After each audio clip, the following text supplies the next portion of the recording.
Hello, good morning. मैं निवेश सुनील कुमार। आज मैं 27 फरवरी की न्यूज़ के साथ आपके साथ हाजिर हूँ। थोड़ी जुडिशरी हमारी डिक्टेटरशिप की तरह बिहेव कर रही है, थोड़ा इसको जानेंगे। इंडिया इसराइल की कुछ अपडेट्स हैं, वैसे बहुत ज़्यादा है नहीं। अफगानिस्तान इशू पर हार पॉलिसी मैंने बताया था, इसको थोड़ा सा और डिटेल में समझेंगे। बुलडोजर जस्टिस में इलाहाबाद हाई कोर्ट में फिर से एक केस गया है, और जीडीपी की न्यूज़ सीरीज़ अपडेट होने जा रही है। क्या बेस ईयर है, क्या इम्प्लीकेशंस होंगे, इसको समझेंगे। Let's start. देखो, जुडिशरी मैंने आपको बताया था कि कितना अच्छा काम किया है। जो एनसीईआरटी की सोशल साइंस की क्लास 8th की जो बुक थी, उसमें एक चैप्टर में ऐड कर दिया गया था कि करप्शन इन जुडिशरी की वजह से ही डिलेज वगैरह होते हैं, बहुत दिक्कत होती है। अब देखो, इतना ज़्यादा गुस्सा हो गए ये लोग सुप्रीम कोर्ट वाले कि उन्होंने सुओ मोटो केस उठा लिया अपने हाथों। ठीक है, क्लास 8th की सोशल साइंस की बुक थी, तो सूर्यकांत ने बोले सुओ मोटो केस हियरिंग लेके सुनाना शुरू कर, गालियां देना शुरू कर दिया एनसीईआरटी को। बोले कि तुम्हारा रेकलेस बिहेवियर है, रेस्पॉन्सिबल बिहेवियर है ना, मोटिवेटेड कंटेम्पचुअस कंडक्ट मैनर है, तुमको छोड़ेंगे नहीं। इतना सब कुछ ज्ञान दे दिया इन लोगों ने। If it allows to go unchecked it will erode sanctity of judiciary officers, है ना, मतलब जुडिशरी की सैंक्टिटी को खत्म कर देगी। उसके बाद इंडिया वाले भी, जो एजुकेशन मिनिस्टर हैं धर्मेंद्र प्रधान, उन्होंने कहा भाई मैं बहुत दुखी हूँ, जो है ये इन लोगों ने कैसे ले लिया, मुझे तो पता ही नहीं चला, अपनी मर्जी से इन्होंने एक्शन ले लिया है, मैं तो सो रहा था। ठीक है, ये धर्मेंद्र प्रधान जी ने फिर ट्वीट करके मारा, the movement it came to our notice directions were issued to withdraw the book. कह रहा बुक्स जितनी भी पब्लिश हो गई हैं विड्रू करो, जितनी भी शॉप्स पे डिस्ट्रीब्यूट हो गई हैं उनको वापस लो, और अगर लोगों को भी वापस बेच दी गई हैं तो इन किताबों को भी वापस लेकर जला डालो। नहीं समझे? फिर इसने बोला है कि देखो, द बेंच ने बोला है कि हेड्स मस्ट रोल, शर्म के मारे झुक जाने चाहिए तुम्हारे, है ना। All of us are holding our heads in shame, है ना। तो ये सॉलिसिटर जनरल तुषार मेहता चापलूसी करने पहुंच गए, बोले कि हमारा शर्म के मारे सर झुक गया भैया, और ऐसा कैसे हो गया, छाती पिट गई हमारी, तो पोल खुल गई। नहीं समझे? इनसे बहुत उम्मीद थी सूर्यकांत जी से, लेकिन ये तो भाई बहुत तगड़े वो निकले। फिर बोले I would like to have a deeper proof, है ना, as head of the judiciary, judiciary का बाप होने के नाते it is my duty to find out who is responsible. इसके लिए जिम्मेदार कौन है? अगर एक से ज़्यादा लोग जिम्मेदार हैं, ओहो, I am not going to close this proceeding at all until I am satisfied. बोले मैं जब तक छोड़ूंगा नहीं इन लोगों को तब तक मैं सेटिस्फाइड नहीं हो जाता। नहीं समझे? अब प्राइम मिनिस्टर नरेंद्र मोदी को भी पता चल गया, उन्होंने कहा कि बेटा जिन लोगों ने ये किया है ना उनकी अकाउंटेबिलिटी सेट की जाएगी, है ना, जिसने करप्शन पे ऐड कर दिया है चैप्टर। तो बेचारे, अब तो वो बेचारे परेशान हो गए होंगे। क्या नाम उनका, क्या नाम है, ये एनसीईआरटी वाले बेचारे। अब देखो, जो कुछ भी हुआ हो, किसने भी किया हो, जो एनसीईआरटी है उसमें अभी भी अपोजिशन के लोग हैं, है ना, लेफ्टिस्ट प्रोपेगेंडा वाले लोग हैं। वो चाहते हैं कि कोई ना कोई ज्वलंत मुद्दे होने चाहिए, तो जुडिशरी के करप्शन को लेकर सरकार को घेरने के लिए इस तरह की एक्टिविटी कर दी गई हो, है ना, सरकार को बिना बताए। प्लस देखो, जजेस का इस तरह से गुस्सा होना एक तरह से जायज़ है कि जो जुडिशरी है ना उस पर फेथ होना चाहिए। देखो, करप्शन तो लाइफ के हर एस्पेक्ट में है, जुडिशरी में भी है, ये चीज़ लोगों ने एक्सेप्ट भी किया ओवर द ईयर्स। लेकिन अगर ये चीज़ें सरेआम आ जाएंगी और किताबों में भी पढ़ाया जाने लगेगा तो लोगों का विश्वास उठेगा जुडिशरी से, फिर जो स्ट्रीट जस्टिस है ना वो प्रमोट होने लग जाएगी। लोग कहेंगे अरे जज के पास चला जा, पैसा खिला देंगे, ये कर देंगे, वो कर देंगे, तो लोगों का भरोसा जुडिशरी से उठेगा।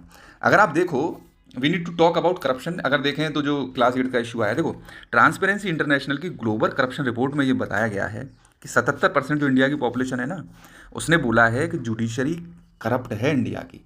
ठीक है कि नहीं? ये अटॉर्नी जनरल का नाम याद रखना भाई, के वेणुगोपाल है, इस समय किसी भी एग्जाम में पूछा जा सकता है। प्लस देखो, जो 9 जजेस थे सुप्रीम कोर्ट के, उन्होंने बोला है कि करप्शन तो है भाई जुडिशरी में, हायर जुडिशरी में, सुप्रीम कोर्ट हाई कोर्ट्स हो गए उनमें। 7 जजेस जो थे इनमें से, 9 में से, उन्होंने ये बोला था तुरंत रिटायरमेंट के। ये कुछ ईमानदार लोग होते हैं जो बेचारे जज बने हुए होते हैं, तब तक इनको शांत रहना होता है वरना इनको फंसा दिया जाएगा, लेकिन रिटायरमेंट के बाद ये बोल सकते हैं, तो उन्होंने तुरंत बोला रिटायरमेंट के बाद। There is corruption in judiciary.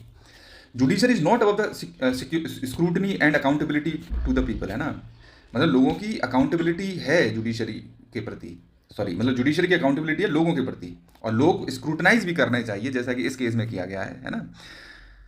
तो इसमें कोई डाउट नहीं है कि जो चैप्टर इंक्लूड किया गया एनसीईआरटी में है, तो ये कॉन्स्टिट्यूशनल वैल्यूज़ को ध्यान में रखते ही किया गया भाई। जो आर्टिकल 19 है, freedom of speech and expression, तो क्या इस हिसाब से नहीं करना चाहिए यार? ये तो बहुत गलत है मेरे हिसाब से। जो रिएक्शन आया है जुडिशरी का, वो एक तरह से ऐसे आता है कि मतलब ये लोग किसी प्रोस्टिट्यूशन सेंटर में बैठे हों और अचानक से रेड पड़ जाए और कहें अरे नहीं मैंने नहीं किया, ये क्या हो गया यही हो रहा है, करप्शन चल रहा है, किताब में छाप दिया तो पागल हो गए। अब यही देखो, इलाहाबाद हाईकोर्ट वाले और पागल हो गए, लीगल एक्शन लेने की बात कर रहे हैं कि सोशल मीडिया पे जैसे लोग, जैसे हम आप जैसे, फेसबुक हो गया, ट्विटर हो गया, इंस्टाग्राम हो गया, यूट्यूब हो गया, इन पर जो जुडिशरी है उसके खिलाफ कुछ भी अगर बोल दे रहे हैं तो उनके खिलाफ क्रिमिनल कंटेम्प्ट लगा के या तो फाइन लगा देंगे या जेल में भेज देंगे। It is like pure dictatorship. इससे इनको ये लग रहा है कि हम जुडिशरी को बचा पा रहे हैं, बट इनको ये नहीं समझ पा रहे ये लोग इतने समझदार होकर भी कि इससे ट्रस्ट और इरोड होगा। ओके, जितने भी जजेस हैं उन पर हो सकता है कि आगे चल के वायलेंस के केसेस भी बढ़ जाएं। देखो जैसे पुलिस के ऊपर होता है ना, तो वैसे जुडिशरी पे भी वायलेंस के केसेस बढ़ सकते हैं कि कोई जज पैसे लेके किसी क्रिमिनल को छोड़े दे रहा है, तो भाई अच्छे लोग भी बुरे बन जाते हैं ऐसे के केसेस में। या फिर किसी क्रिमिनल को सजा दे दी और उस क्रिमिनल को पता चल गया कि इस जज ने किसी दूसरे क्रिमिनल से पैसे लेके तो उसको छोड़ दिया था और मुझसे पैसे लेके मुझे नहीं छोड़ा, तो उस क्रिमिनल के आदमी आके उस जज को अटैक कर सकते हैं, नहीं समझे। तो बहुत ही गलत प्रेसिडेंट्स शुरू हो रहा है। और ये तो भाई हम एग्जाम्स में लिखते भी हैं कि जुडिशरी में करप्शन है। और मैं ये आपको उस दिन भी बताया था कि जो एक्स CJI थे डॉक्टर रंजन गोगोई जी, वो तुरंत रिटायरमेंट के बाद उन्होंने भी बोला था, जब उनसे सवाल पूछा गया था कि is there corruption in judiciary, तो उन्होंने एक स्टेटमेंट दिया था, I remember that exactly to the line. उन्होंने बोला था कि corruption is as old as societies and जजेस do not fall from heaven. तो करप्शन जब से है तब से सोसाइटियाँ हैं, लोग जब से हैं तब से करप्शन है, और जजेस कोई भगवान नहीं पैदा करता है। तो ये सारी चीज़ें हैं। मुझे लगता है कि ये बहुत गलत हुआ है और बुक्स में रहना चाहिए था। ये एक तरह से अकाउंटेबिलिटी सेट करता है लोगों की। नेक्स्ट बात कर देते हैं, ये है मोदी। ये जो एक्टर्स हैं ये फाउदा टीवी सीरीज़ के हैं। तो ये बहुत अच्छी टीवी सीरीज आप देख सकते हैं, इसराइल के लोगों ने बनाई है। बेसिकली जो हमास के अगेंस्ट ये लोग जो ऑपरेशंस करते हैं ना, जो मुसाद वाले, तो उसके ऊपर बनाई गई है। बहुत ही अच्छी टीवी सीरीज है। इसमें ये दिखाया गया मतलब एक आदमी भी अगर वहाँ फंसा रह जाए हमास के प्रति, they can kill at least, they can kill like entire population of that region to save their one person. ये दिखाया मतलब बहुत अच्छा है।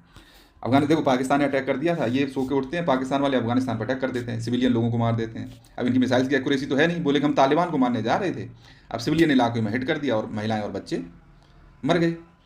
भाई अफगानिस्तान वालों ने रिटेलिएट करना स्टार्ट कर दिया, 40 से ज़्यादा तो सोल्जर्स मार दिए हैं, किल्ड। और सुनो, 13 लोगों को बंदी बना लिया गया है। अब इन 13 को जैसे क्या नाम है उसका, बलूचिस्तान लिबरेशन आर्मी ने बंदी बनाया था, ऐसे ही ये इन लोग को भी नकार देंगे, बोले हमारे आदमी है ही नहीं, जाओ।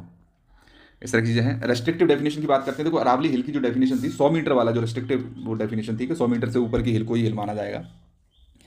तो अब ये बचने के लिए बीजेपी वाले कह रहे हैं कि देखो ये तो अशोक गहलोत की सरकार में कांग्रेस लेके आई थी 2010 में। अब कांग्रेस वाले क्यों इसका अपोज कर रहे हैं? अब मुद्दा ये है कि कांग्रेस वाले तो करप्शन करने के लिए या किसी भी रीजन से ये डेफिनेशन लेके आए हों। अब क्या तुम भी करप्शन करना चाहते हो? तुमने उसको क्यों अलाउ कर दिया 100 मीटर की? क्या तुम्हारे दिमाग पर पत्थर पड़ गए थे क्या? तो यही सारी इशू है। अरावली का इशू तो आप लोगों को पता ही होगा, बहुत ज़्यादा डिटेल में नहीं जाते हैं।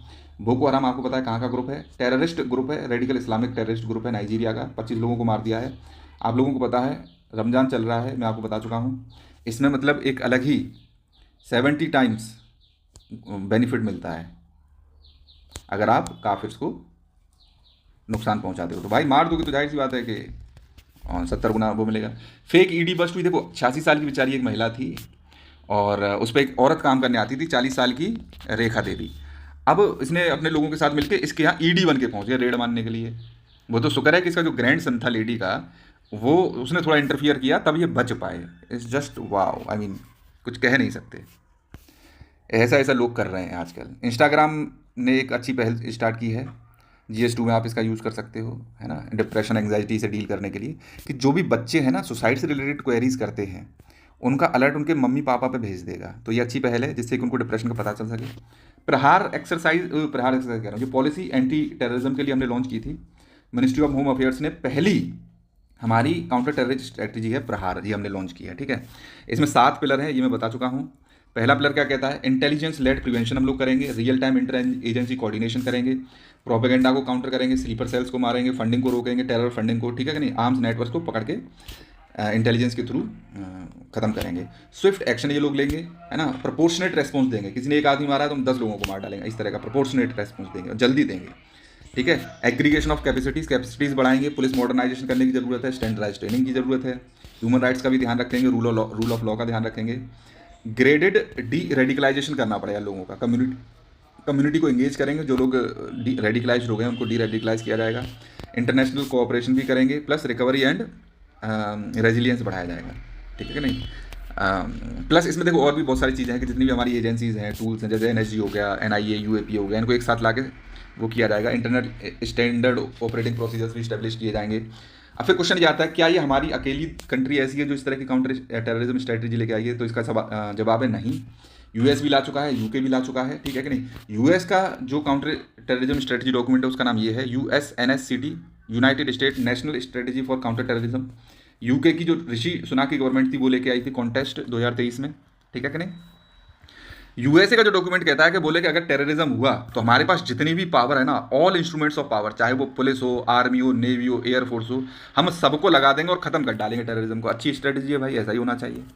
यूके 4 स्टैंड्स हैं इसकी पॉलिसी के। वो कहता है हम प्रिवेंट करेंगे, पहले तो लोगों को रोकेंगे कि टेररिस्ट मत बनो, सपोर्ट मत करो टेररिज्म को।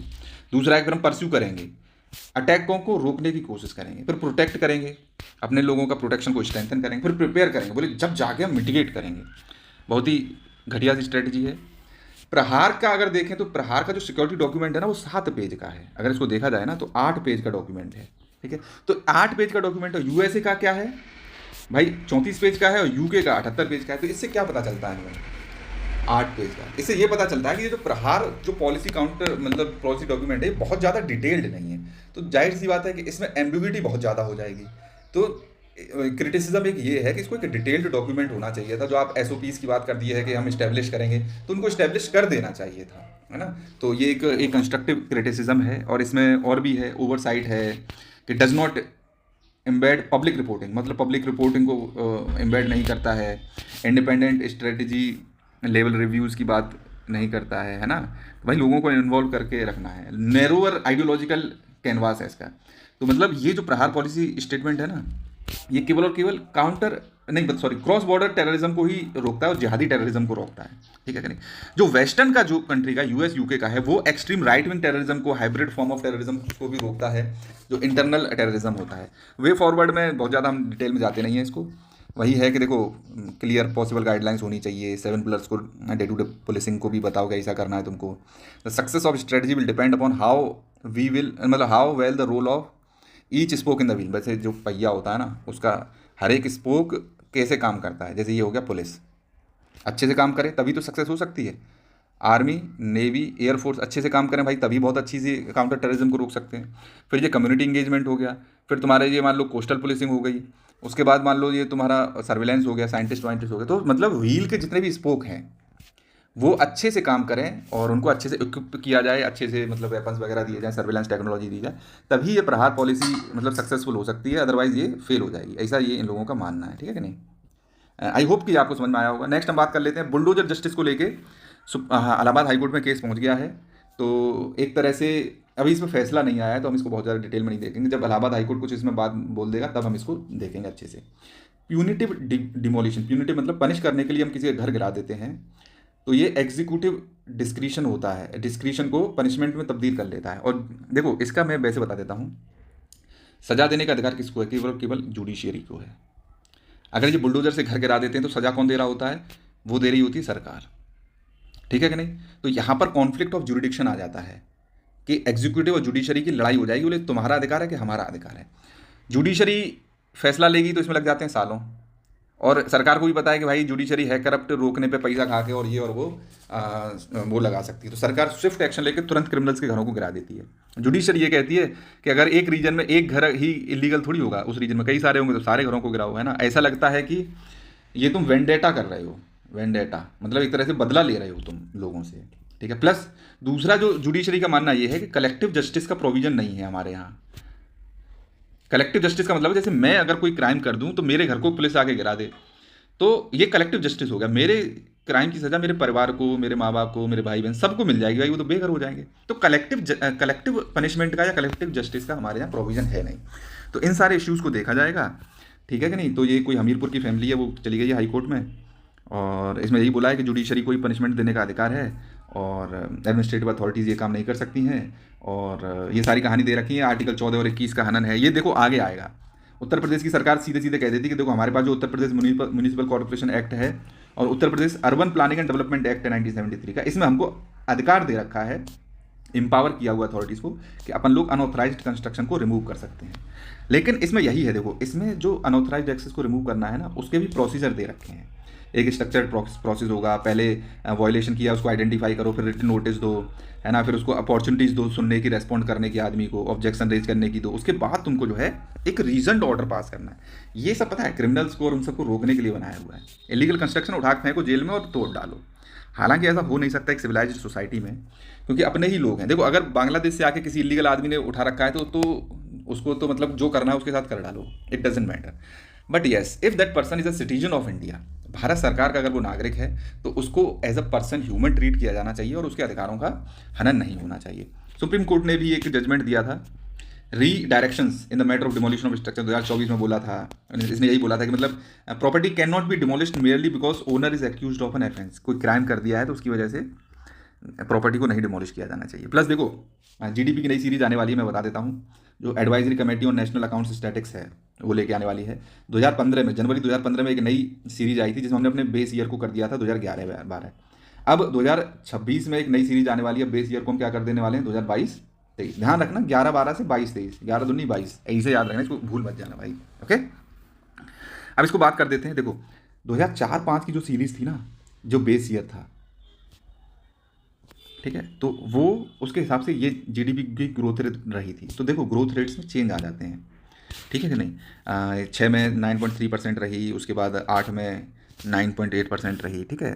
14 तक आते आते ये 5% रही थी। 2011-12 जब बेस ईयर आया था, 2015 और 16 में लाए थे इसको, 2015 में लाए थे जनवरी में, ठीक है कि नहीं। इसकी वजह से फिर जीडीपी कैलकुलेट की गई, ठीक है, यहाँ पर लेके आए थे। तो इसके हिसाब से पीछे की जब जीडीपी कैलकुलेट की गई कि इसके हिसाब से ग्रोथ रेट क्या होनी चाहिए थी, तो आप देखोगे 9.3 के हिसाब से ये कम हो गई थी कि नहीं, कम हो गई, लेकिन कहीं पर ये थोड़ी सी बढ़ भी गई। ये होता है बेस इफेक्ट की वजह से। इसका ये मतलब है, जैसे मान लो कि अभी मेरे मान लो 100 रुपये की जीडीपी थी और मान लो 110 रुपये अगले साल जीडीपी रही, तो ये बेस ईयर मान लो 100 रुपये का था तो 10% इंक्रीज़ हो गई कि नहीं।